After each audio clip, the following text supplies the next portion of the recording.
All right. Well, may the light in me see the light in you, and may the light in you see the light in me. Namaste. Good evening. How are you tonight? I hope that you are blessed. We are in the middle of so many things going on so many levels. It's almost unfathomable that there would be so many things all around the world happening in the manner in which they are. And so, blessings to each and every one of you. I hope that you are doing well. I hope that you are seeing synchronicities and situations pop up that are bringing these things that we're looking at into your life, situations that you're encountering. Those are always situations that we should give heed to. And so tonight we're looking yet again into the book by Dolores Cannon, world-renowned hypnotherapist, and her journey back with one out of whatever 30 or 40,000 people that she took backwards. And we are edging and moving very quickly towards, well, every week for me anyways, and others that I've talked to, every week is a week of an aha moment, something that we didn't know, something we didn't understand that pops up and comes out. And so I suspect that we shall see some of those things yet again tonight. So I hope that you are, as I said, I hope you're experiencing the things that are going on. They truly are going on everywhere. And there have been many things, for those of you who may not know, you could go do some research maybe on Nostradamus's words that are tied to 2024, and you can go read Edgar Casey's words that are tied to 2024. There have been lots of people in past history, including the Mayans, who have spoken of this time in which we live in. And so the rebirth is starting, or the enlightenment is starting.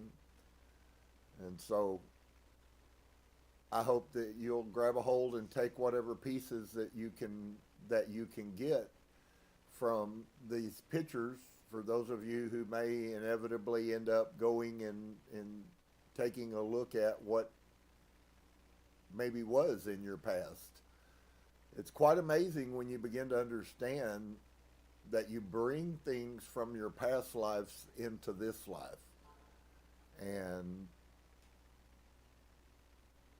we have really only just begun to realize some of those pieces. Maybe some of you have recognized things that seem, we like to call them deja vu. And I understand the definition that we have of that, but what if sometimes some of those deja vu moments were actually moments from another lifetime? You did see this, but you saw it in another life. And so, of course, if you were a Christian, you were told that you had one life, and when you died, that was it. And that maybe for you, that's kind of difficult to believe that there is more and has always been more. I think you could understand reincarnation the best if you're a Christian and you really don't understand the mystical code. You don't understand that the Christian Bible is really very new in the scheme of ancient history. If you don't understand that all of the things you've been told were religion were concocted a very short time ago, if you understand the quantity of mysticism that existed all over the world, if you, as you begin to understand those things, you will begin to understand that it's not so far-fetched. But a piece that just came to my mind to share a thought for you is this. Has it ever occurred to you that all of these people that you read about in the Bible, that there were times and opportunities when those people saw things and they equated that to being something that had been much more ancient than them? Elijah is one of them. They're still waiting for Elijah to be reincarnated. And of course, Christianity doesn't put it to you in the manner in which it should. But they set a plate at Passover because the truth that has been in many ways has been hidden from a lot of Jews is that reincarnation actually was the norm prior to Jeremiah's lifetime. So there's a lot of history out there. You just have to go find it. And when you do, you will be amazed that this thing is 2,000 years older than that thing. And that's not what the people believed before, in this situation, the Deuteronomists rewrote the Torah. So we're picking up Saudi, who is an Essene in a past life regression, has many words to say to us today. And some of them are quite revealing. Some of them are just to give us understanding. And some of them are quite new concepts that to him were quite ancient. And so I hope that you guys have taken a look at some of the things that he said about the model of the worlds and the ancient batteries that existed. I did some research on that and found that they've had batteries way 3,000 years before there was a Yeshua. They were using batteries in Egypt. None of that's a new concept. They would have already, had they been left alone, they would have had a motor-powered cart off of a battery 2,500 years ago. So we really don't understand how huge the deception that Christianity has put on humanity. And the purpose of it was to stop the flow of knowledge. You'll find that pops up over and over again. We were told that knowledge was what was the original sin, and that we are all doomed to hell because of knowledge. And in truth, friends, the gift that Eve gave Adam was the gift of knowledge. And so when you understand that whole story is a lie and is corrupted, it certainly will bring you to a different place internally. And so chapter 8 is where we're at in the book, Jesus and the Essenes by Dolores that we're looking at. This is a story of a very long-term past life regression sessions, many of them, one a week, so I understand, for near a year.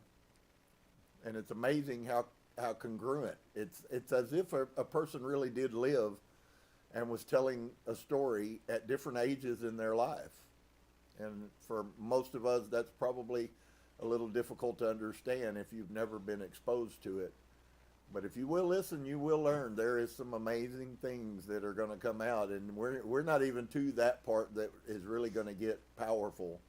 This is all the pre-stages to set us up for it. So we're in chapter 8.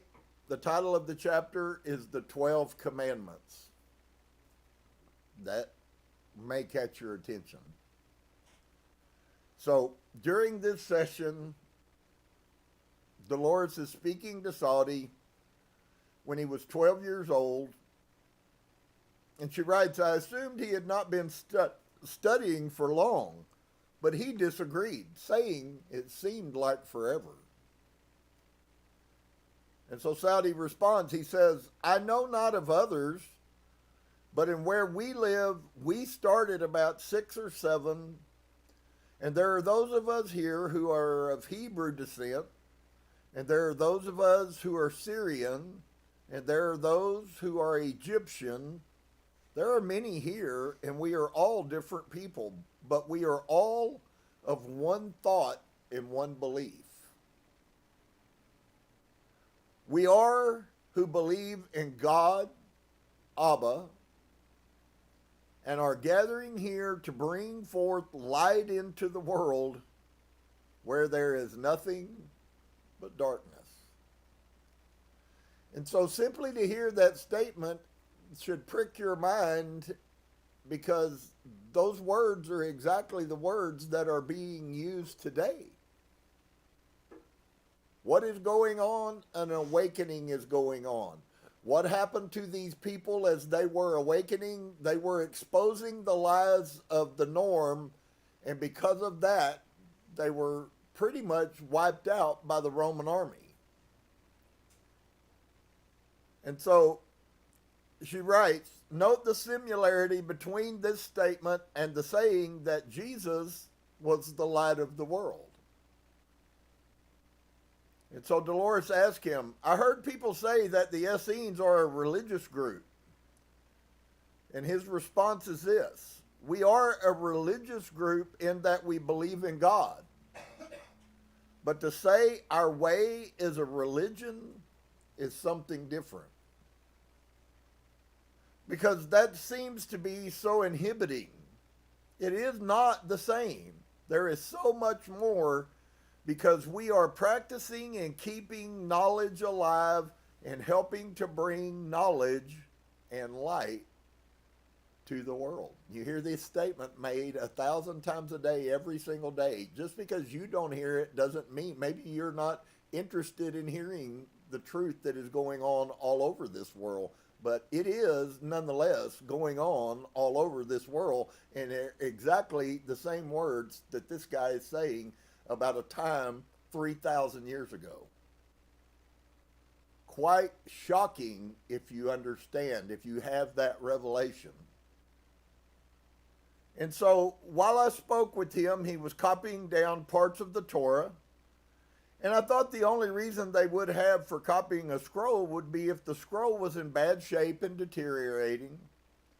But he said the original skin was still very good. His father thought it would help him to remember if he wrote it down. And so Saudi says, he says it might help. My head is so thick, he will try anything. I have no good memory. What can one say? And so Dolores says, I was interested in their method of writing, and he said when they were practicing, they used clay tablets because they were not going to keep them. Only what was to be permanent was put on papyrus. And so Saudi responds, with the clay tablets, it is easy for a student to see how he is forming a word. He sees it in the tablet, and he gets the feel of what it is. And it is cheaper, it is easy to make more clay tablets or wax, which can be melted down and redone. But papyrus, once it is used, that is it. And so he used a stylus, which was a stick with a sharp point, to write on the tablets. On papyrus, you could either use the stylus dipped in ink or a brush. And he mostly wrote in Aramaic, which was his native language. We also know that that was Yeshua's native language, which is a form of Hebrew, but it is not Hebrew. And at that time, I knew nothing about the languages in his part of the world, and I caused confusion when I asked about his alphabet. He had no idea what I was talking about, and it was always difficult to explain in simple terms something that we are so familiar with. It never occurred to me that people in other lands might not use letters as we do. These sessions proved to be very educational for both Katie and myself, and he tried to explain that it was not letters but sounds that make up their language. I did not understand what he meant, and later when I began to do research, I found that the languages in Saudi's part of the world are vastly different from ours. They use symbols that are similar to a form of shorthand. Each stands for a certain sound, and the sounds make up the words. He was absolutely correct, and it was little wonder that I couldn't make him understand what I wanted. I asked him if he could read me what he was copying from. And during his recitation, he spoke several words that were definitely in a foreign language when he spoke slowly in English as though he was translating what he was seeing. And Saudi says, it is part of the commandments of Moses. It says, the Lord thy God, thou shalt have no other gods than me. We are to not make images of stone or other gods to worship, and we should honor thy father and mother, and thou shalt not kill or steal or commit adultery. There are many of them. Moses was a great giver of law. These are just some of the first ones. He went on and on about them. And so Dolores writes, it was obvious he was reading from the 10 Commandments, but he startled me when he said that there were 12 commandments. At the time, I could not pursue it during that session. I suspect her breath was also taking away at some level, that all of her life she was told that there was 10 commandments and had only been 10 commandments. There also is some ancient antiquity that says that there is a law that we will return to, which is called the law of 12. We function on a system of 10. Ancient people functioned on a system of 12. So it would stand to reason. We count from 1 to 10 and we have 10 commandments. That's supposed to be a picture of completion. Okay? Nothing else to say. Well, if in fact they were functioning in antiquity on a 12 system, not on a 10 system, then it also would make sense that there would be 12 commandments, because 10 commandments would be incomplete. A complete cycle. And so later, when I was talking to Saudi as an older man, you remember he was 12 years old when we started, and now she's moving in, she's in another time. If you haven't had this done, then you don't understand maybe that they pose the question to you. Now go to another time, another significant day, and your mind can make that click. And an excellent opportunity presented itself to ask him about the extra commandments. I had taken him to an important day when he was about 40 years old. He was practicing his daily meditation. Funny enough. Not really any different. What this guy is doing is not any different than what we should be doing today. And he says, it makes me feel very good to do this. I feel grounded, like I have a basis to work from. So do you see, for him, it was a positive thing, not some drudgery that is to be made fun of or disrespected. To him, there was a good feeling that came from meditation. And on this day, he was meditating to calm himself because it was a very important day. And so Saudi says, today I shall be tested and the decision shall be made whether or not I have merit of the blue band. You remember he explained the blue band a week or so ago. When an Essene had earned the right to wear the blue band across his forehead, he had attained the rank of a master. The test was the last requirement and the culmination of all of his years of studying. Saudi says, a person goes through the lessons and he is tested by the elders to find out how much of the knowledge has been amassed. How much understanding is there? A man can have great knowledge and still not have understanding of it, and therefore the knowledge is useless. Reminds me of the scripture, I believe it was Solomon that said it, with all of your getting, get understanding. Having knowledge, that's why you can hear the statement made, well, the person is a college-educated idiot. What that means is they possess a lot of knowledge, a lot of book knowledge, but they have no clue about how to use it. They have no understanding. Understanding is the ability to use knowledge. And so a man can have great knowledge and still not have understanding of it, the knowledge. And therefore, the knowledge is useless, which is why we have so many people that graduate from college with masters and bachelors and all of these degrees, and yet everything that they spent $100,000 to get never really benefits them. Maybe some of you have been in a situation. I've met people with master's degrees that work at Walmart. And I've met people who have a GED that work at Walmart. So of whatever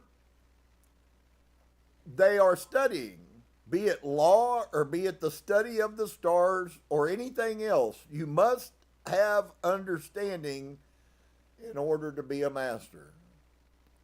Not just what does this say, what does this mean? Therefore, you are tested by the elders. They shall all question me to find my understanding. They weren't a bit worried about his knowledge. They were worried about, did he understand what he knew? And she asked him, she says, will it be a long test? And Saudi responds quite seriously, not if I fail right away. It could go on for quite a while, but I shall not fail. The answers, they shall come. And I thought this would be an excellent time to ask about the extra commandments, as this might be a question they would ask him during the test. And he sighed and began reciting them for me while counting on his fingers. The first is, as I am the Lord thy God, and thou shalt have no other gods before me. Thou shalt not make graven images, big sigh. Honor thy father and mother. Remember the Sabbath day and keep it holy. Thou shalt not steal. Thou shalt not commit adultery. Thou shalt not covet another's property. I remember slowly, this is 7. Thou shalt not follow the ways of the path of Baal. He broke down in frustration and forgot how many he had named. But I had already heard one that I was not familiar with, the one about Baal. I told him this would be good preparation for facing the elders, and he took a deep breath. I think I'm more nervous than what I would suppose thought I was. Then totally unexpected, he startled me with the question, who are you? I was taken off guard and I had to think fast. I have often wondered how the subject perceives me, or if they do at all. Do they see me as an actual person, or am I just a little voice buzzing in their head? On occasion, their answers seem to suggest that they see me, but I am a stranger to them. During one session, a subject saw me dressed as the people in his culture, but he warned me I was asking too many questions, and this was dangerous. For the most part, I think of myself as just a voice. I think in this instance, Saudi picked up on me differently because he was meditating. This may have made him more open to my presence. In the past, whenever this has happened, this question came up. I merely told them I was a friend, and this answer has been sufficient. I don't understand why. Maybe just the reassurance that I mean them no harm is enough. And I asked him if it bothered him to speak with me. And Saudi responded, it makes me curious. You are here, yet you are not here. I think you are not from us. Now, it is you are here in spirit, but not in body. And I had the weirdest feeling that maybe through some process we did not understand, I had been projected backwards through time and was appearing to this poor confused man. It was a strange feeling, knowing somehow they were existing in two places at once. But essentially, wasn't that what Katie was also doing?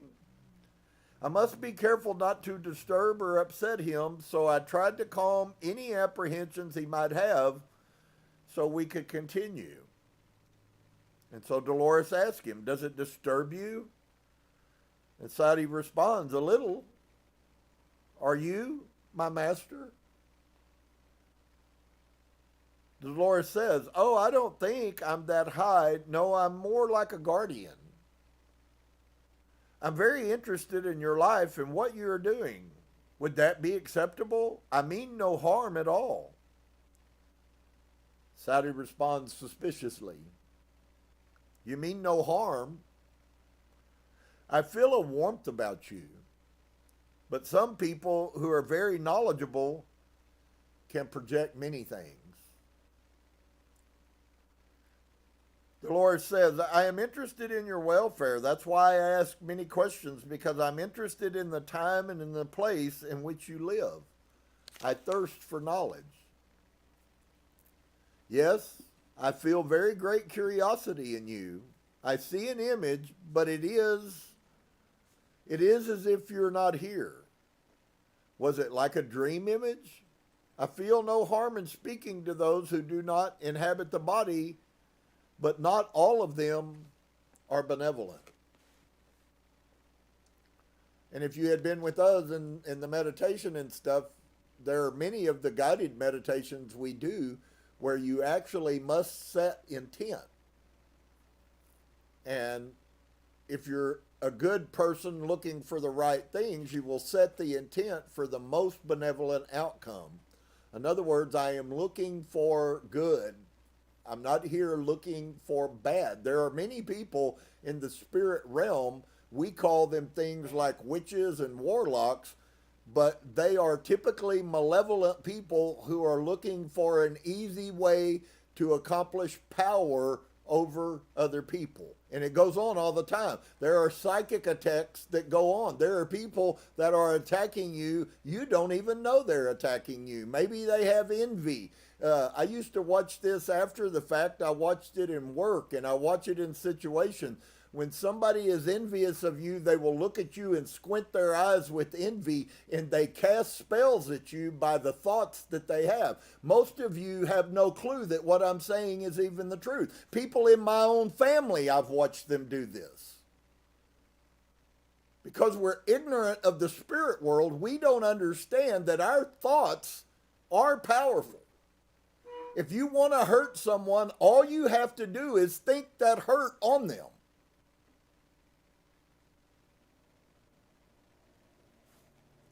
And there is much power in it.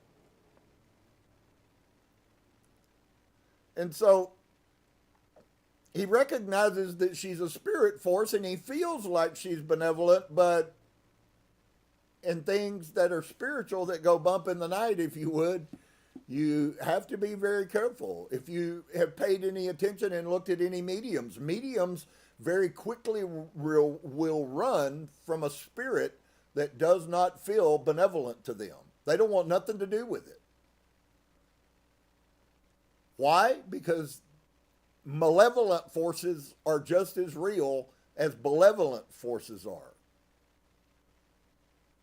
So I had to try to get his mind off of me, so I directed him back to the 12 commandments. And he sighed, and he went back over them again while counting on his fingers. This time he included another. Thou shalt not do unto others as they would do unto you. Now listen to those words, because they're not what you got in the Bible. And sometimes you have to use that, your head and think about what the words mean. This commandment speaks that you're not to do to other people what they do to you.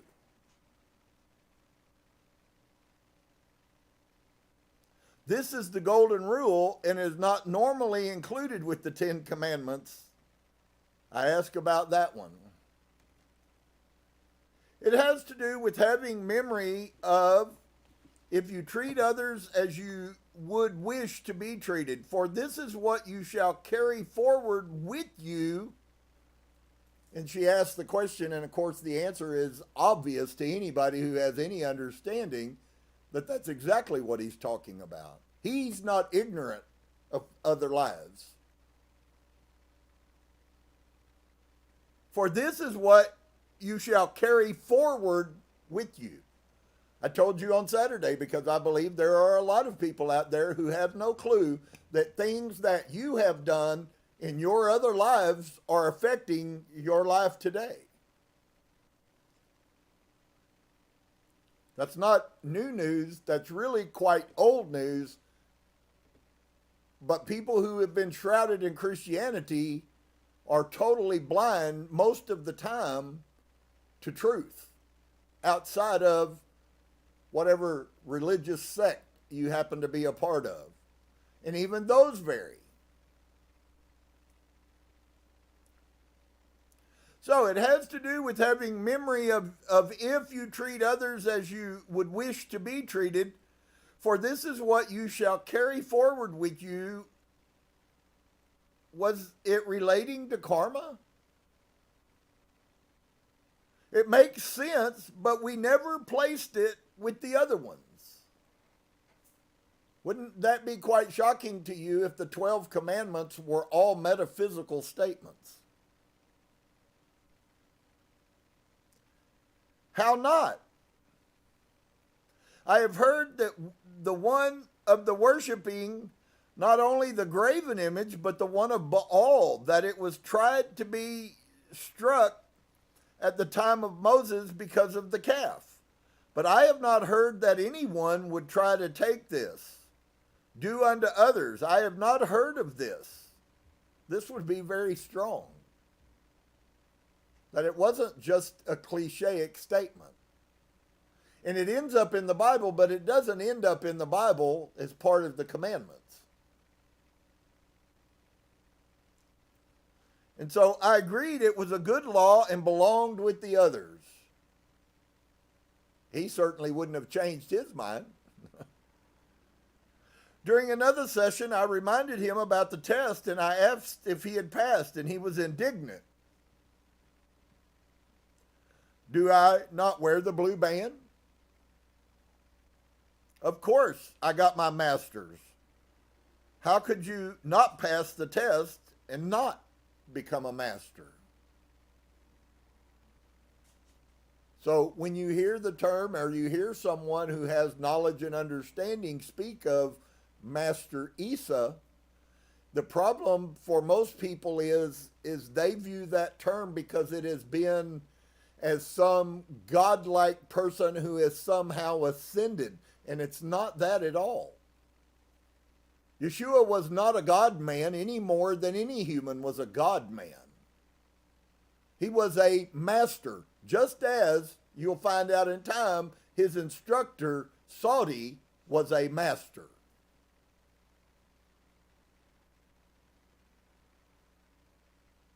Thus he was at that time a master of the law, the Torah, but he considered himself at 46 to be a very old man. So if he started when he was 6 or 7, this guy has spent 40 years studying the Torah. And you think you know it because you went to church one day a week? I disagreed, but he insisted. But it is an old age when that many men have died sooner. I am an old man.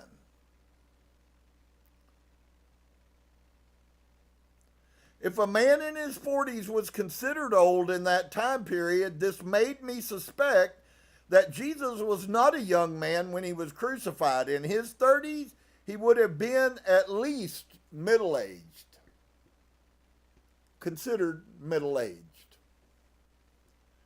So, as you can certainly tell, there have been many things that have been brought up. It's quite amazing when you have to first begin to learn knowledge of metaphysical things, and then it's not as difficult when you look back at things that you could never would have seen it.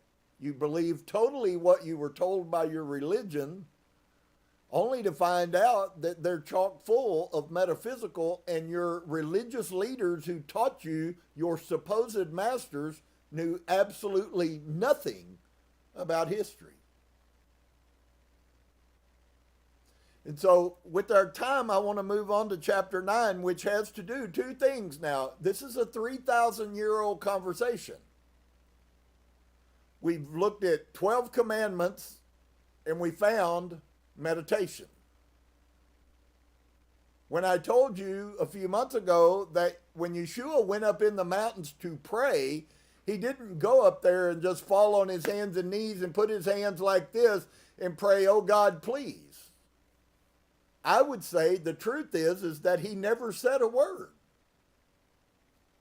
Because prayer doesn't come from what you say. Because God is mind. It comes from what you think.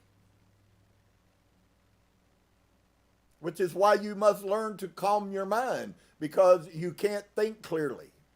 Which is why when he meditated, he felt so grounded. All of these things are present in an area that are outside of most religious people's lifestyles, but they are the lifestyle that people who are growing and gaining enlightenment are living still to this day, exactly the same as 3,000 years ago. Why? Because there is no other path. There is one straight gate, one path that leads to enlightenment. So chapter 9, meditation and chakras. Many of you probably heard me say chakras. You may or may not understand that there is a energy system inside of your body, because you are all energy. Every molecule of you is energy that is vibrating all the time, whether you are at sleep or at activity. You are 12 trillion molecules of energy that are vibrating, with flows in and flows out, all of which we've talked about. So exercises for the use of meditation were given to us on two separate occasions. Once when Sadi was a child, and another time when he was older. I do not think it is too fantastic to assume that Jesus was also taught these procedures, since they were common use at Qumran. As a boy, Sadi said there was meditation time set aside during every day. That would be probably what would be designated as prayer time, which just further reinforces Yeshua's life pattern that he shows us. And so Sadi says we just sit, and we must be very still, and we must think about the way we are breathing. Folks, this is in those books that are written 2,000 years later. Identical. You get around metaphysical people teaching today, and they're going to talk constantly about your breath. And so we just sit, and we must be very still, and we must think about the way that we are breathing. And concentrate on it for a while. And when it is under control, you have learned enough that you do not have to think about it. I believe it was Saturday that I read this pattern to you. Then you must focus on something. I think that we heard those words. You take an object and you put your point of focus somewhere in the middle of it, and you become one with it. Remember the boy in the closet with the door who told the master that he could not come out because his buffalo horns were too big to come through the door? And he told him, now change your focus to God, and you will actually find God. So we're seeing this, folks. Exact same, almost word for word. Thousands of years separated. Maybe we're the ones who are behind the curve. And so then you must focus on something. You take an object, you put your point of focus somewhere in the middle of it, and you become one with it, and you study it. And learn about it. Actually, even learn to feel it as if you are it. which is what you heard. Then you would release this, and once that you become one with it and understand this, you would then unfocus the focal point so that you are no longer in the center, but around, so that it invokes everything that is around, surrounding you. I cannot explain it very well. A student is taught to do this when they are 3 or 4 years old. You want to know why we have degraded to the level that we have? We can't get adults to do this. They had 3-year-old children who you can't control that could sit and meditate at 3 years old. And you think we're more advanced than the past civilizations? You might want to ask yourself about that question. Now, it's not so funny when you say, screw that meditation, I ain't doing that.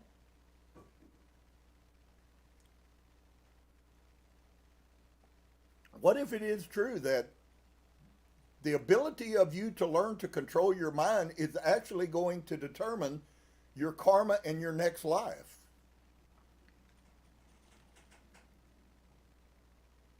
See, because inevitably, according to all that we know, you are going to learn how to do it. The only question is how long it takes you to do that.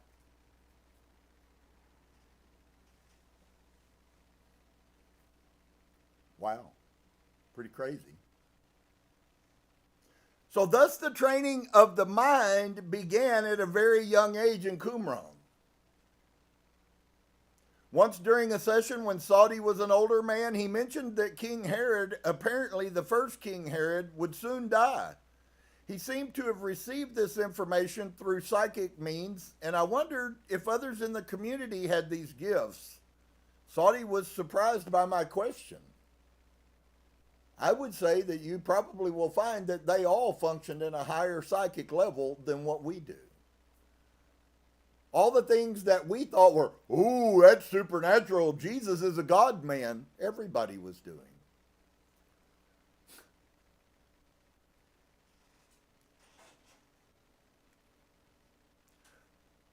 And he answers her question, who is not? See, to him, it's foreign that everyone wasn't disciplined mentally and wasn't having psychic experiences from their earliest youth. That was foreign to him. If he came into this society, he could not deal with the weak-mindedness of our society. So who is not? So if you watch anything on YouTube and you see these people that are channeling and you see people that are speaking ancient wisdom and knowledge and it's coming from inside of them, please, I know that many of you don't like that because you think it's fake, but the sad fact of the matter is they're the real one and you're the one that's not real. Because that form and function is not what reality is. The psychic world is bigger than this physical human body we have. Remember, you're not a human, you're a spirit having a human experience. It's very short term. In fact, according to one teacher that I've heard, he said it like this. He said, would it surprise you to find that you're going into a body and coming back to the body on the other side is instantaneous? You enter your body, live your life, and you return, and in their time frame, it's as if it was that.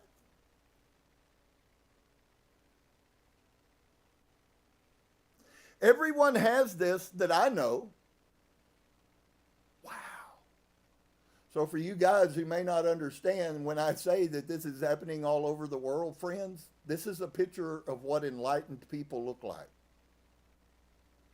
It is people who function. That's why Yeshua, I'll give you the understanding of his statement, which no Christians I've ever met, including my grandfather, know what Yeshua was talking about. When Yeshua said, these signs and greater will you do because I go, that's what he's talking about. Because the people he was teaching these principles. They were all psychic. And so it is said that people in everyday life perhaps are not so. Let's see. What? Gifted? But we are taught from an early age to open ourselves up to that is. See, once again, metaphysical language that we are. You don't have to believe that I am. I know I am light. And I know that this body will die and fade away, and I know that I will do this again, whether you know it or not. And so we are taught at an early age to open ourselves up to that is. We are taught at an early age to close ourselves off to that is. You don't believe me? Go get on the television and look up, what is that called, Mariana? The little kid show that I watched the other day?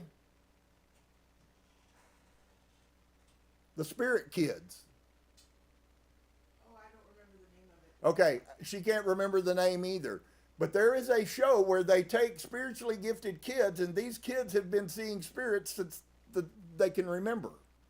And they function, and they can solve murders, and they do all kinds of stuff. Friends, that is a picture of what humanity is supposed to be.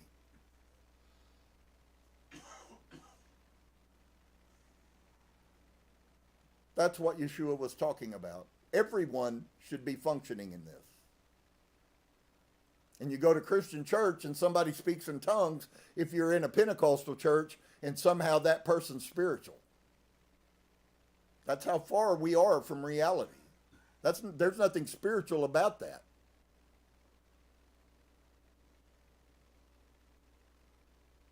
But we are taught from an early age to open ourselves up to that is. But it is one ability that needs to be nurtured and developed. And of course, if he started meditating at 3 and 4 years old and children were taught, then of course, just as it took him 40 years to gain mastery,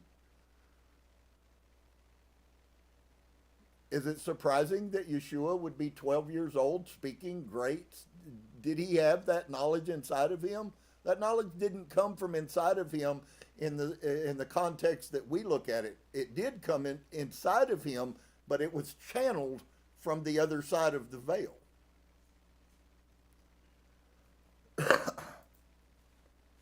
Something that I'm seeing, and I recognize this in Christianity, but I couldn't make sense of it. In many cases, some of the oldest instructors and teachers that I ever encountered in Christianity were the least spiritual. They talk about, the Bible says that there should be miracles, but they have none to tell you of. Paul said that having supernatural powers to deal in the spirit realm is a sign of who you were. Actually, if you want to know the truth, if you understood what was being said, Paul was condemning the Christianity that you know, because they have no power. Anyone has the ability, and that's absolutely true. Every human could have the ability to be psychic. But alas, it costs you something. You have to learn to discipline your mind. You have to learn how to listen to intuition.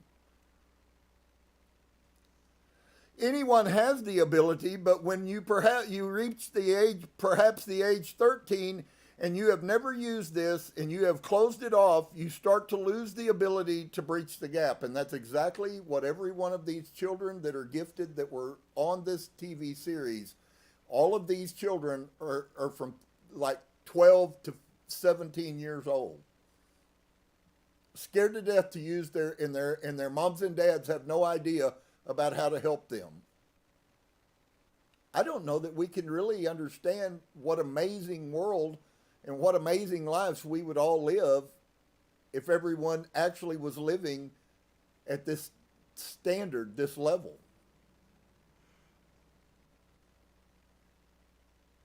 So if you don't use it, then you lose it.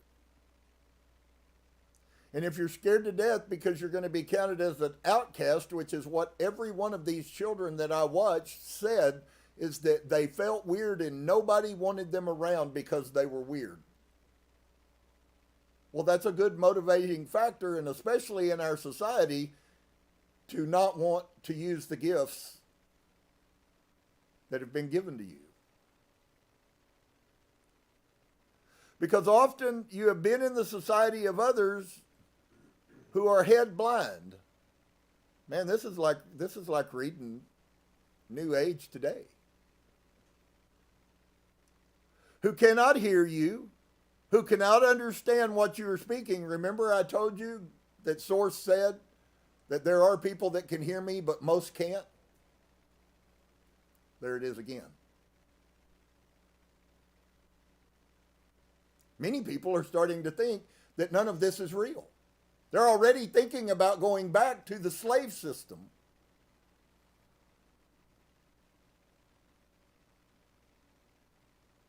Who cannot, therefore, because of the high level of intensity, so if a person is passionate, then that guy, he's mad and he screams and blah, blah, blah, blah, blah. Folks, it ain't nothing but intensity. The intensity of that I possesses me. If you don't have that, I'm sorrowful for you. But it isn't a blessing.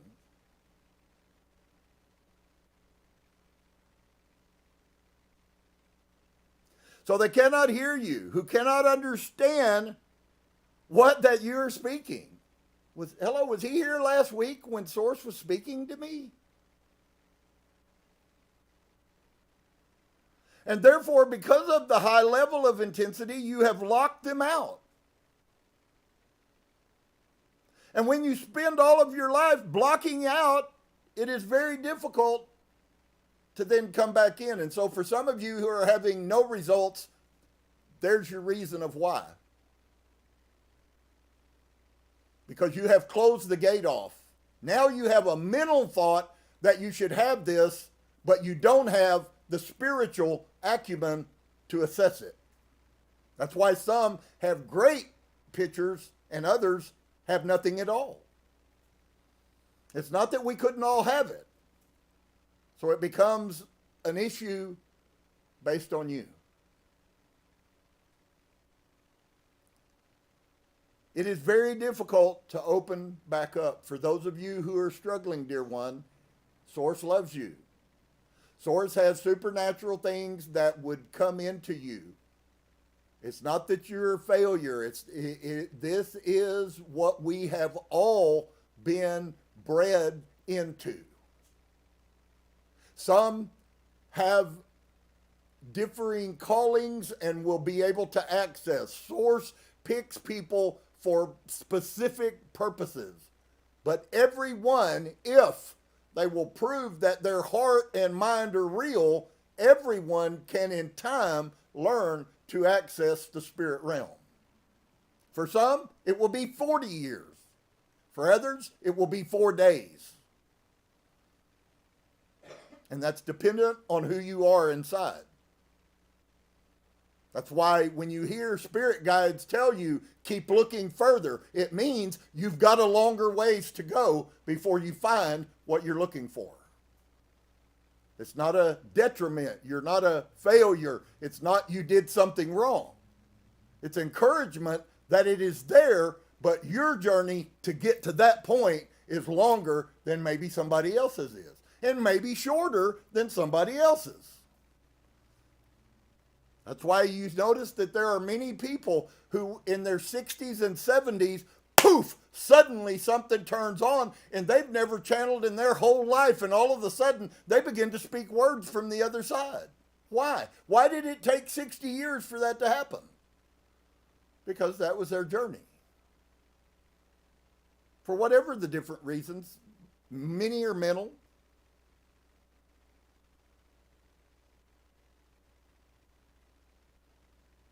But all of this stuff in society, friends, deters us.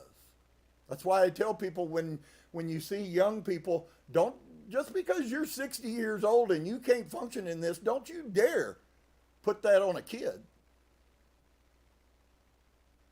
You remember the Bible gives us all kinds of metaphoric pictures about how the first will be last, and, you know, those who've done much will get nothing, and those who've done nothing will get something. It's all this same principle. It is just a time where that the body is going through changes. It is said that there is a great link between the two. I'm not sure about this.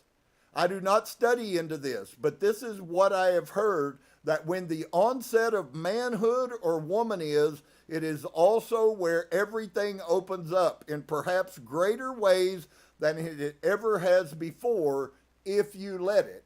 Well, here's what we've been taught in our society. That you have to go to college and you have to study all night long to gain knowledge, and you're supposed to get married and get into heavy debt in a house, and you're supposed to have children, and by the time you accomplish all that it is, even if you just use the term the American dream, by the time you fulfill the American dream, you're under so much weight, spiritual things mean nothing to you, for the most part. Some people are different. So, he says,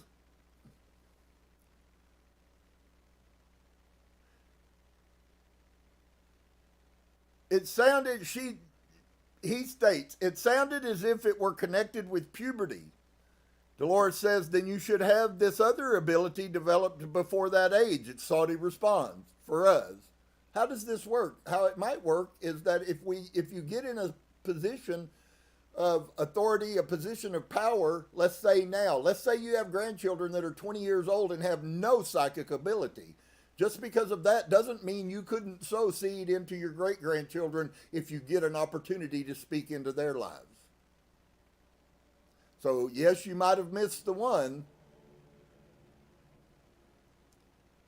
And so he says, yes, you should at least be aware of it so that its intensity does not frighten you.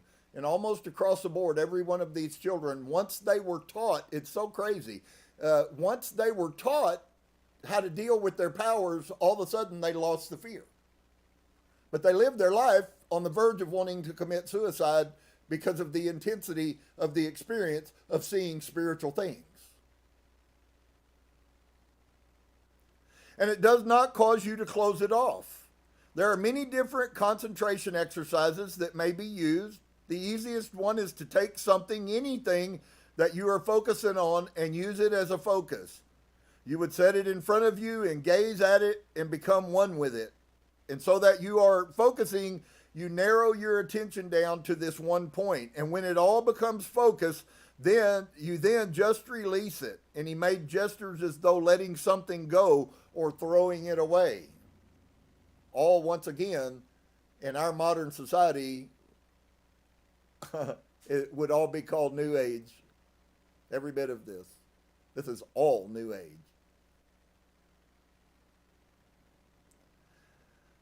And upon the releasing, you will begin to be aware of other sensations that are around you. And you would take note of these, and each time the awareness of these other sensations became louder, so that it is as if you had been spoken to you. Is there any danger linked with this exercise? Saudi responds, I have never known of any. I would not do it were that there were any interruptions or perhaps rude awakenings. There is no set time. Each time it would perhaps build up until the length was what became comfortable to you. Which is why I've shared in the past, if you spend 2 minutes meditating, you're 2 minutes better off. So maybe you just set a focus on something and you're there and you focus. It is still the beginning of the exercising of your mind. Will it take you a long time maybe to achieve what other people? Well, of course, but this isn't a race for anybody. Those people who get there quickly probably got there quickly for a whole host of reasons, none of which mean they're better than you. Maybe more gifted, maybe Source has a purpose for them that he doesn't have for you. Not everybody is called to be the same thing. Some people, for them, the greatest experience that they will ever have is even coming to the knowledge that this stuff is true. They may never achieve more than that. But they still took a step in this life that they maybe didn't take in the last life, which is the whole purpose of coming back and coming back and coming back. Eventually, you will get it. How many times? That's totally dependent on you.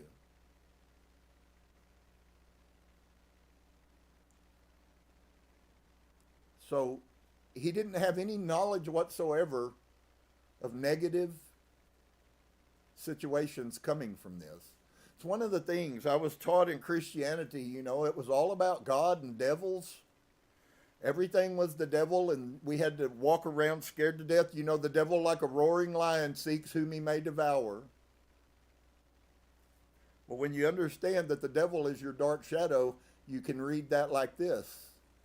Your dark shadow inside of you constantly is looking to destroy you, yourself. And I had talked to him many times while he was meditating. Often he would absent-mindedly rub the center of his forehead. Anybody know what that means? He was accessing his pineal gland, his third eye. And I wondered why that particular area, since this is where the brow chakra, or the third eye, is located. This time when he did it, I decided to ask about it. He says, "'Tis a habit. It is a method of concentration. It is to focus the energy, your thoughts. It is an energy point.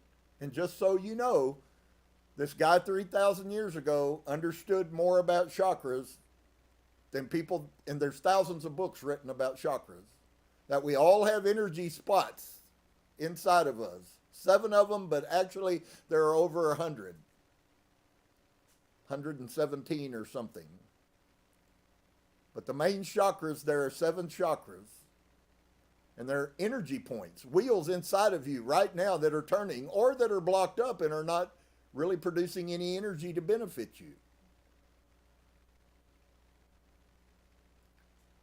His descriptions will sound very familiar to those who have studied metaphysics. The term energy point would be a good definition for a chakra. The chakras are essentially energy points located in various places in your body. And you cannot believe this, and it still doesn't change it.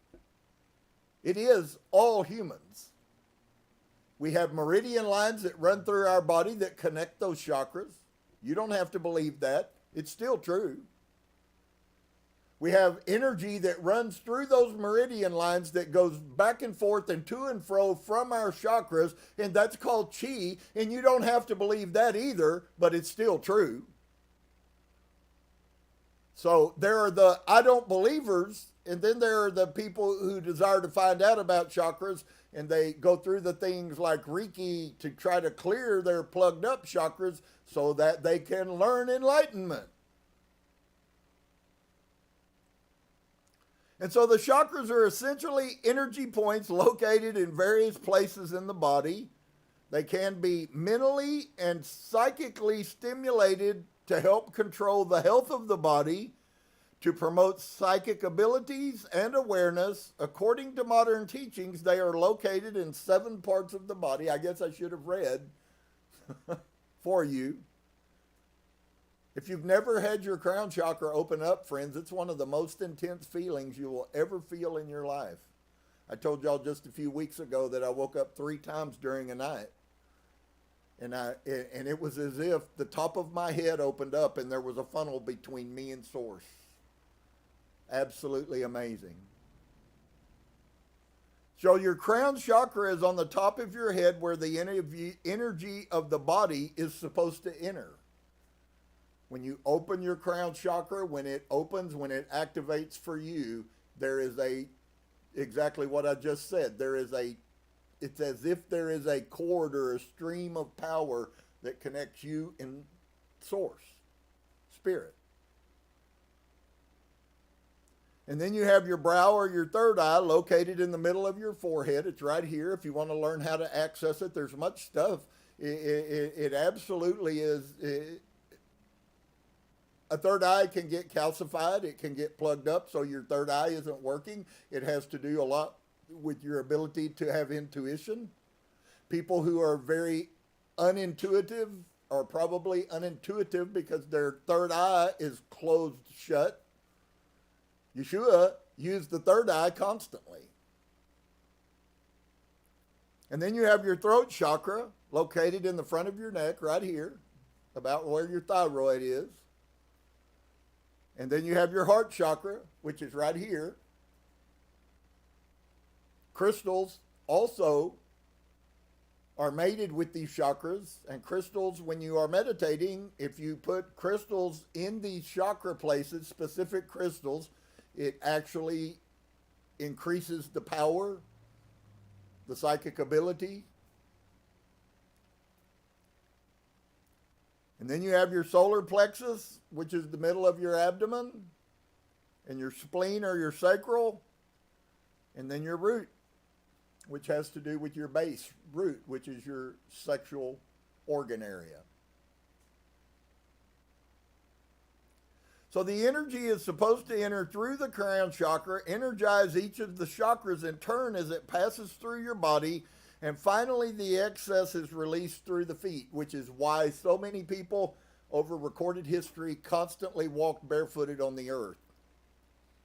They actually are now finding out scientifically that people that constantly keep their feet closed up and their bare feet do not release the unspent, old, stale energy that's tied up in them, because we are supposed to be a cyclical flow of energy from source, from the heaven to the earth. That's Mother Earth and Source Father are a completion of a circuit. And since we are all energy, we are all magnetic for your magnetic service. The energy is supposed to enter through your crown chakra and energize each of your chakras in turn as it passes through the body. Finally, the excess is released through the feet. There's many people on the internet that will tell you if you can take your shoes off and walk around barefooted and go outside in your yard and stand for 5 minutes, you would be amazed at how much energy the earth that you ground into the earth. When you meditate, you can do the same thing without your feet being on the ground, and in your mind you actually see your feet, the root of your body go deep into Mother Earth, and you can also get that same release during meditation. And if your feet are like mine and really tender, 5 minutes might be too much. But I've shared that with many people. Go sit on your back porch, take your shoes off, put your feet in the grass and drink a soda water, smoke a cigarette. Whatever you do, put it there and give your body time to dump the excess energy. It creates a flow that goes through you, and your health will be improved, your mental stability will be improved. You will find some peace inside of yourself. There's really a lot of positive reasons for this. But it's anything but new.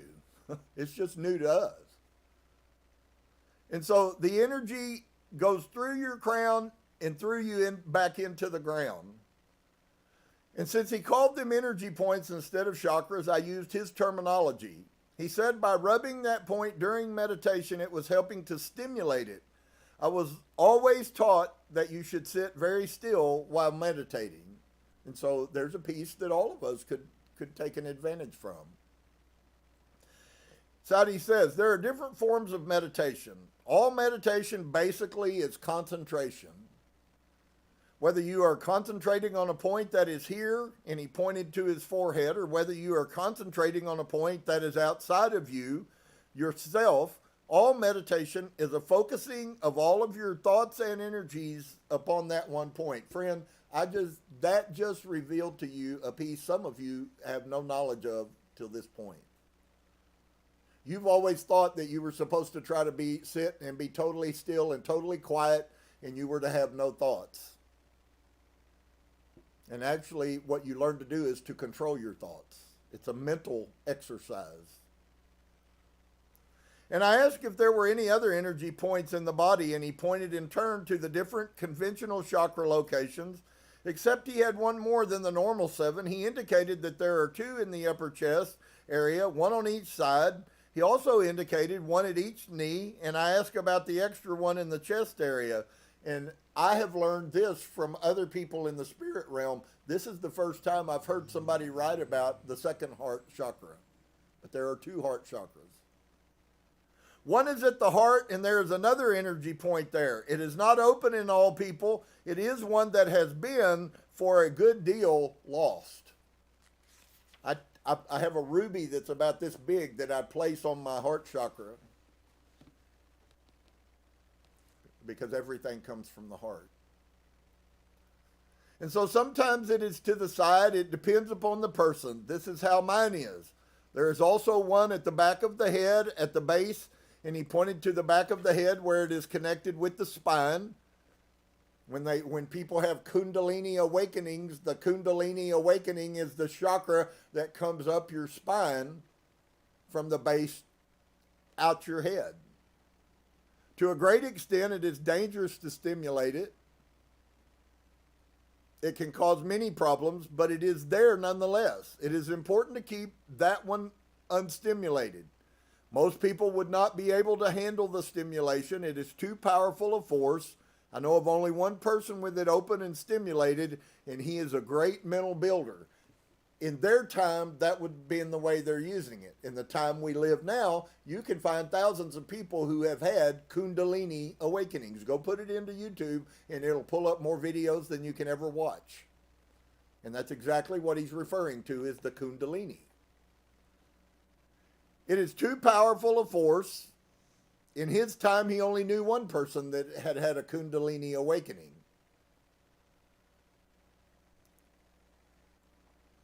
I asked about the one at the top of the head, the crown chakra, and he said it is not necessarily an energy point, but where the energy enters the body. It is like the feet are not really energy points.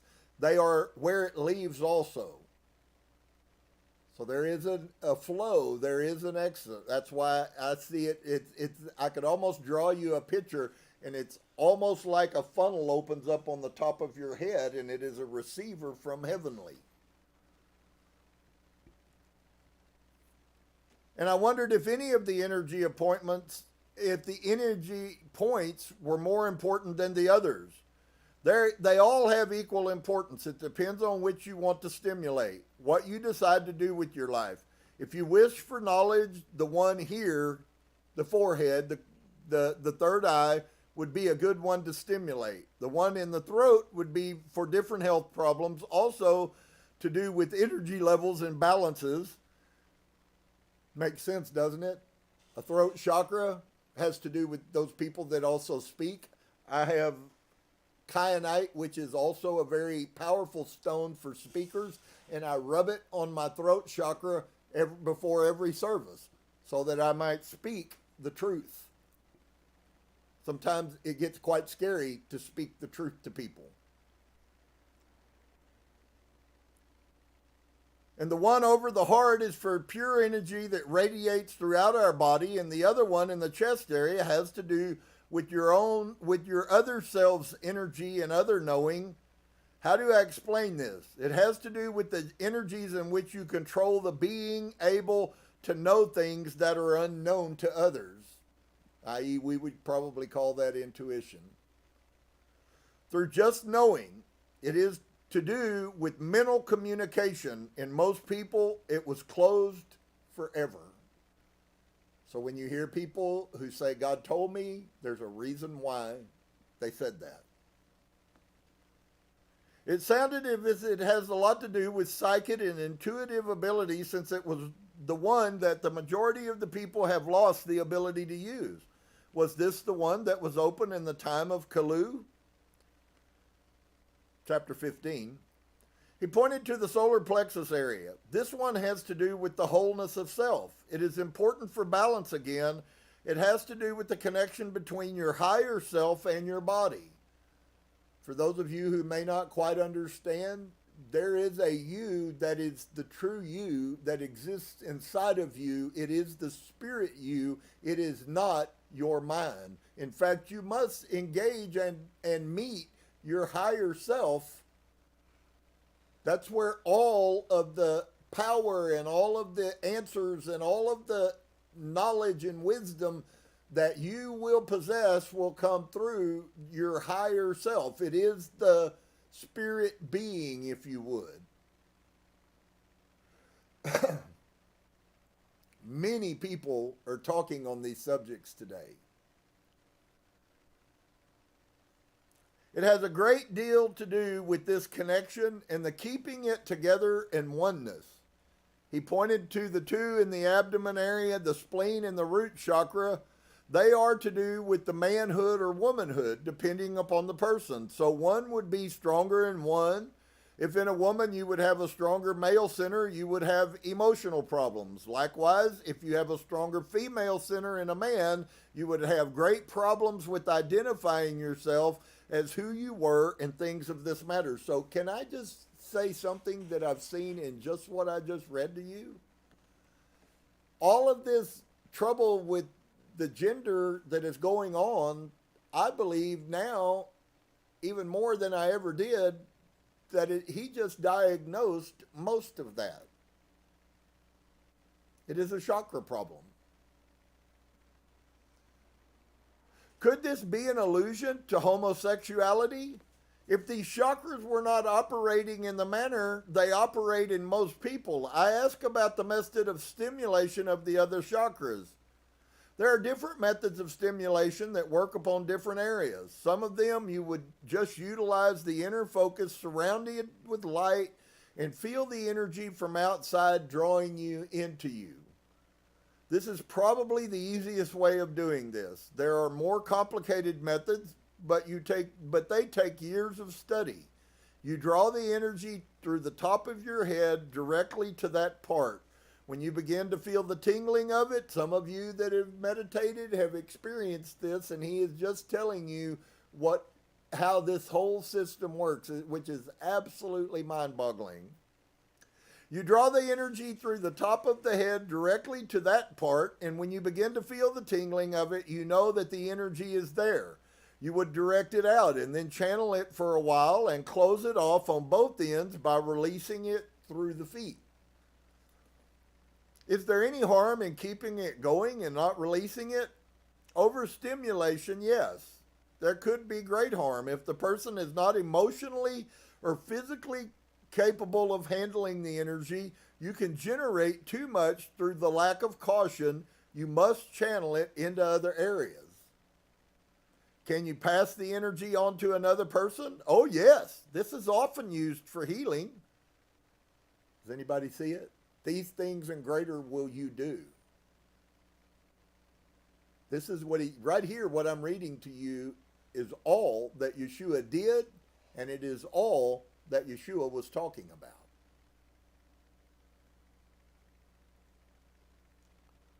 It is often used for healing. You would have to think it towards that person. Remember, I just told you that psychic attacks come when somebody malevolently looks at you and focuses you. What are they doing when they do that? What are you doing when you give somebody the stink eye and you're thinking bad thoughts towards them? You are psychically attacking them. You're ignorant, maybe. You don't know what you're doing, but that's exactly what you're doing. And people are becoming more sensitive, and they're not okay all the time when they recognize that somebody is psychically attacking me. Many people have to constantly pray and go into meditation to throw off the psychic attacks that are coming at them from people that they know and live around. If we really knew those things, we probably would not do them, or at least if we did, then we would intentionally be trying to hurt somebody. But it is very powerful, and it is very real. We can do the same thing on a benevolent aspect. I told you guys about using the Care Bear stare.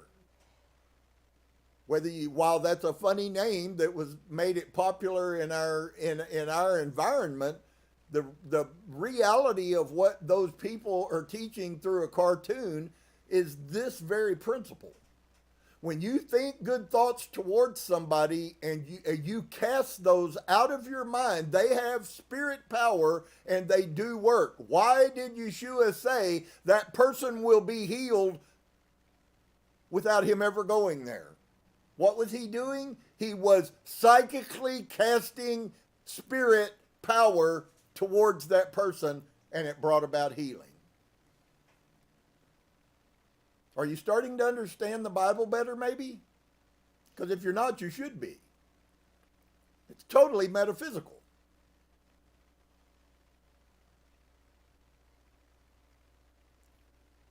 So, this is often used for healing. You would just have to think it towards that person, and it would be up to them to accept it or not.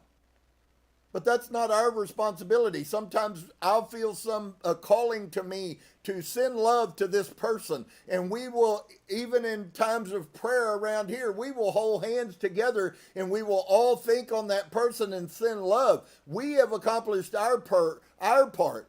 The next part is when that love gets there and they feel it, which is instantaneously, it is then their responsibility to accept that, to recognize somebody sending love towards me. And if they do, if they are beginning to awaken, they will sense that spirit love and they will accept it. And if they do, then it will bring healing from thousands of miles away even. It would be up to them to accept it or not. It is not your duty to force anything upon anyone. It is offered. This is all one can do. So you're actually getting to see what true prayer and all of that stuff in the Bible, and it's not about saying some prayer to Jesus. It has nothing to do with that. You'll never accomplish anything powerful by praying. That's why there's been so many prayers that were waste of time, because that's not what praying is. If it is not accepted, it is channeled to someone else or released through the feet. And there are times when somebody close by that is spiritually open and they will receive that power. You hear this all the time. You hear mediums talk about that I said something and I was talking to this person and this person responds, well, that's me.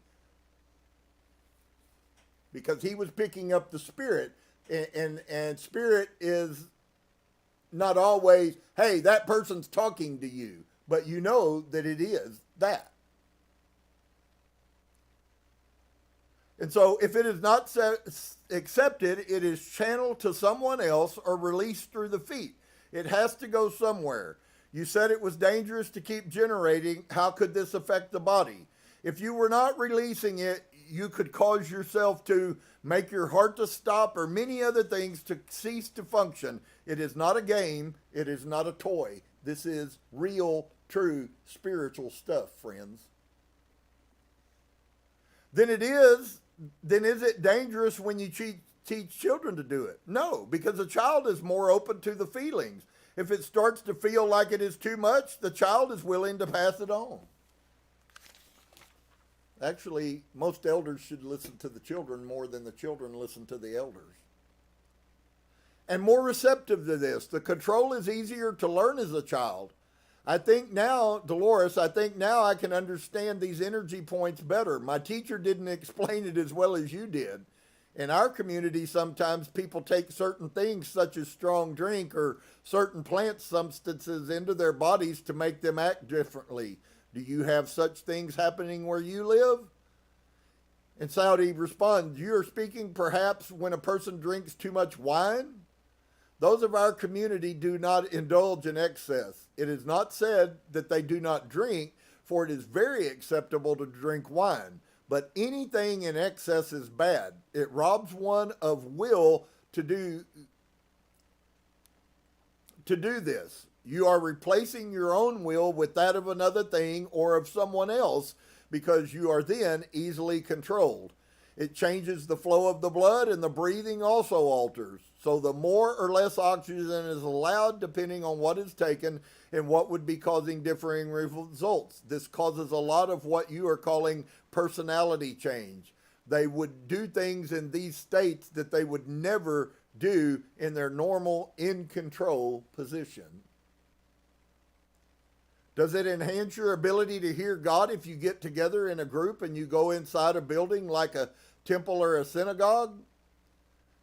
Saudi responds, some people need an outward added strength to say, yes, I have heard God.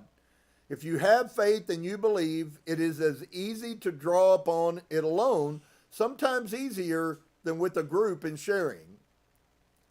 Though there are those who need that sharing to be able to trust themselves enough to open up or to hear. Do you think people need a temple or a synagogue? No, not at all. There are those who do because their faith is not strong enough. Do buildings tend to build up vibrations from people? They would gain positive vibrations just in the same manner a building can hold negative. For many of you that don't like or don't think that it's important that you purge these energies by smudging and using sacred incense, which are known to destroy, and many, and I don't say that we're there yet, but there are many people who use crystals at the doorways of their house to defy and block out negative energies before they have an opportunity. If you are living in a house and your house is negative and you can almost feel the negativity when you walk into the house, then you should do a cleansing on your house with smudge and open all your windows and pray and ask the source that your house would be cleaned of all of this negative energy. If you and your wife fight constantly, it's because your house is full of negativity. All of these things are called spiritual work. They're expected that you will learn how to do them, and then you will use them so that you can have the most benevolent outcome and you can have peace in your house. Many people are so drama-oriented that they would not want peace in their house. They are the ones who will scoff at what I've just said about you taking control of your house. I tried to smudge every day.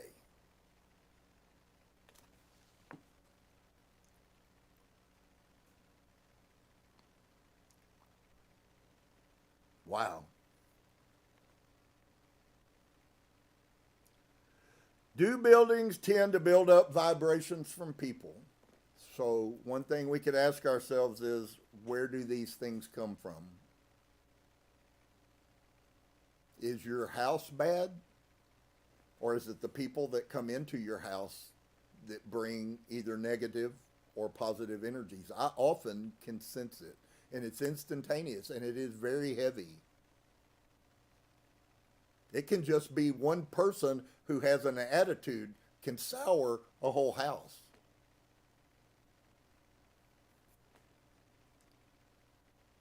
So, do buildings tend to build up vibrations from people? You need to know that. You want to know how to live a more peaceful life and have a more peaceful house? They would gain positive vibrations just in the same manner that a building can hold negative vibrations. It is a place where many, many, many bad things have happened. It would have the negativeness. Some of you live in that. You are not even aware of the negativeness of you or your house or your car. It happens in cars too. Lots of people have lots of fights in cars. It is a place where there was much happiness and much joy. It would also have this. So it's not so much about the place as that places hold. Why are spirit forces, why do they hold themselves up in a house? Why do we have what we call ghosts? They're spirits, most of which, every now and then there will be a good spirit that is in a house and actually protects somebody from a malevolent spirit. But most spirits that are left in houses because of pain, and they refuse to leave. They must be invited to leave. That's what psychic people are constantly doing. You can do that for yourself if you don't have a desire to live in a place of negativity. So, it is a place where there was much happiness and much joy. It would also show that. Buildings can have a strength that the person can draw upon. Sometimes it has to do with the place where the building is placed. In other words, things that have gone on property. We know that that's true. If it is a point where there is a great earth energy, it can help open oneself up. That's the positive side. Usually the great earth energy is tied. There is large quantities of quartz in the ground, and those energies are emanating up through the ground, and they build a house on the ground, and the energy emanates through the house, and their house is blessed, and they have peace, and there's seldom bickering and fighting. And sometimes it is the people who I think Source probably guides to get to live and experience that. But if you were a negative person and you lived in that and it constantly emanated from Mother Earth through your house, it would affect you as well. If it is a point where great earth energy, it can help open oneself up, though it can also be dangerous to those who are too sensitive, too open, then you must block against this. Have you noticed that even the good things in the spirit realm, too much, there are many people who have learned how to go on the other side of the veil, and some of you may not understand what that is. It's called astral projection, where you actually can have an out-of-body experience from your mind and experience the other side of the veil. I haven't had many, but I have had a few astral projections. And when you have those things, the problem is everything is so wonderful. It's like having a near-death experience, and then you want to have another one and another one and another one, and eventually you just don't want to come back to earth anymore. That does happen all the time. You can find lots of people out there that will explain their journey of having too much of this positive energy. So how would one find a place like this? You must take someone who is open to find them, and they would be able to lead you to them. If you wanted to build a house, how would you know the right place to put it? You would decide on the area that you wanted it, and you would walk and you would find a point. If there is one in the area, you would be led to it. If you are open, you would know. Inside you would feel it. You would feel the energy that would flow through you. It could also be a feeling of peace and contentment. On the same time, if there has been a lot of negativity, if it was we have lots of these hauntings and things are because people built on burial grounds, whether it be slaves pop into a lot of the negative energies. Those people were abused. They died in duress, and that spirit force still exists. Remember, spirit is eternal, friend. It doesn't just go away. Well, they died, they were brutalized and beaten to death in a basement of a house 200 years ago. Their spirit is still residing inside of that space. That's what you call ghost hunters. So, have you ever heard of the pyramids? They are in Egypt, Saudi. They are in Egypt. It is a structure that has been built, this is going to blow you away, that has been built up to where it has a side that is like so. She made motions with her hands, putting her fingers together like the top of a triangle, and each one rises up like this, and it has four sides, and it rises up to a point, and it has to be of a certain height by certain width, not so much as they have to be an equal measure, like one would be the same size as the other, but the space distance, if you understand what I'm trying to say, it must be the same on all four sides, and the base must. The equation must always be equal. So she asked, well, what is the purpose? To focus power is part of their storehouse of knowledge. Just so you know, science now knows that all of the pyramids in Giza and all of the pyramids that are all around the world were built specifically as power funnels. That's why people have triangles of precious stones, because there is power that moves through those stones. It's exactly the same principle. It is a power amplifier. And they've known this for thousands of years. You will hear many Christians talk about like the Luxor in when the false flag thing went on in Las Vegas, and they tried to tie it to the Luxor, which is a pyramid made out of glass, and they tried to turn it into something that was demonic. There's no question what the purpose of that pyramid is. There's no question why people have pyramidal crystals. The purpose of them is they are power increasers. There's no question why they built the pyramids.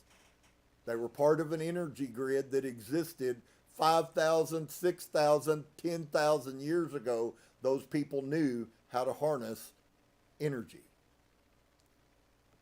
Quite strange, we have not yet come to that place.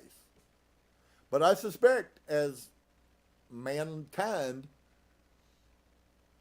is elevated and higher consciousness comes, we once again will regain some of the knowledge that was lost. So they are in Egypt. It is a structure that has been built up to where it has a like side. Now you know why they had to use a pyramid. And they are now finding pyramids as well as all of the other things. What went on Easter Island, Stonehenge, all of those things are all tied to metaphysical aspects of Mother Earth and of Father Spirit. And so, what is their purpose is the question Dolores asked. To focus power is part of their storehouse of knowledge. To focus power. The equation, it always says, speaks of distances of the earth and of the planets and the suns. There is much knowledge that I don't understand. He was very emphatic that they were not burial places for the kings. Someone lied. Perhaps this is some great lie to keep the knowledge from those who shouldn't know. They are storehouses of knowledge. The record is the pyramid themselves. There are other storehouses that have the scrolls that are elsewhere, but this knowledge is in the pyramids themselves, in the way they are constructed and the mathematics of it. Since he was well aware of Moses and his teachings, I wondered whether the pyramids existed during the time of Moses. It is said that this was where the beginnings are. This, I do not know. For myself, I believe that they have been here much longer than any small kingdom of Egypt. The knowledge is much greater than that of any pharaoh that I have ever heard spoken of. And so Dolores asked him, do you know how they were built? Saudi says, I have heard many different ideas. I have heard that they used slave labor, which sounds impossible.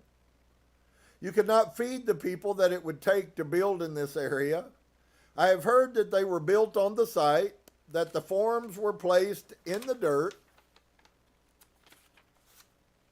and put in, and then it hardened and the forms were taken away. This is possible, but time-consuming. I have also heard that they used music to raise them. I know it is possible to use music to raise things, but this is on a grander scale than I have known of being attempted, so I do not know. I think maybe a little of all three. Apparently it was a mystery even in their time. I have never heard of the idea of using music in this manner. Could there be a connection with their use of sound as a protection for Qumran? He had supplied a different type of insight about the pyramids, but no real answers. I assumed it would take special people to decipher the knowledge in the pyramids. It takes many years to be able to understand them all. There are those who have this knowledge and are trying to pass it on. Do you know who put the knowledge there in the first place? It is said again that those who built the pyramids were those of Anyone know where was? You remember someone who came out of We found them in the Sumerians when I shared all of the ancient truth about the flood. There was one guy known as Abraham who came from of the Chaldees. So, wow, I went much further than I intended to, but I don't know about you guys. This just blows me away. Everything he says is right. They know these things. Science are now spending millions of dollars to find out and try to harness how they use the power. And they also use the power of sound in Egypt. I heard a scientist say that within the last month. So, is it really possible that in many ways we really have been cheated? I think so. So I'm going to stop right there.